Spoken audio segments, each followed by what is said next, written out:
Good morning, Paul Georgie from Allendale. It's November 29th, Thursday morning, and we just got the USDA weekly export sales numbers, and to describe them, they're pretty weak. Corn, 263.5 total. Trade was looking for somewhere between 450 and 650. Soybean export sales, 319 compared to 500 to 700 is what the trade was looking for. And wheat sales of 279.3 versus 400 to 500. So markets reacted a little bit negatively after the report came out, but we're still higher on the day pretty much across the board in the grain markets. And a lot of this is coming from headlines out of Washington. We've talked about it the last few days that headlines were going to be extremely important, and we're certainly getting that. And depending on what kind of spin the media puts on it, or the politicians put on the physical cliff negotiations, with the idea that the physical cliff negotiations could be complete by before Christmas. That has created some hope and some enthusiasm from buying of commodities around the world. We've seen some overnight trade, especially out of Europe, come in and support commodities in general. So that's the underlying support now, but I have to remind everybody, make sure that you use appropriate risk protection during these times, because the next news story may not be as positive and we could see a swing the other way. So expect some very choppy markets over the next 2 weeks. Other news, there's a growing concern coming out of Brazil that their shipping facilities will not be able to meet the demand of soybean exports with a record soybean crop on board, and the logistics and infrastructure problems that they have.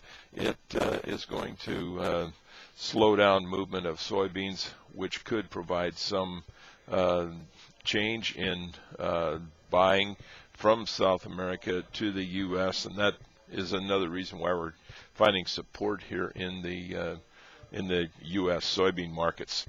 The basis at the Gulf and the cash market slipped yesterday. It was down about 5 cents, while the Illinois River basis for corn improved. There's still a lot of chatter and uncertainty about what happens with the Mississippi River, if it will close or not. The direction right now, the trend is the water continues to get lower, and because of the Missouri River, the Corps of Engineers closing up some of the dams on the Missouri River, that is definitely got concern. And some of the other concerns that we're hearing right now is not so much the movement of grain down the Mississippi, it's moving of fertilizer and ingredients that we need to grow this corn crop for next year, and that's what's providing some of the support for that 2013 December corn, we believe. The other news, ethanol demand yesterday, and ethanol production showed a decline, and it's about a 14% decline below a year ago. The USDA's target was about 10% on average for the year, so we're not ready to change our usage numbers there, but certainly something that needs to be watched as we go forward. Weather conditions in South America, pretty much as reported yesterday. A little wetter in Argentina. Brazil has got spots where there's too much rain in southern Brazil. Northern Brazil still needs some rain, but in general, a pretty normal growing season from what we understand throughout Brazil, especially for the soybean crop there.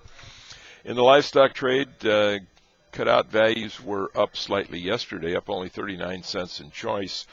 Select was up 93. Pork cutout was up 74. The concern that we're seeing in the cattle trade right now is we did see some cattle trade at 128, a few cattle in Texas here on Monday.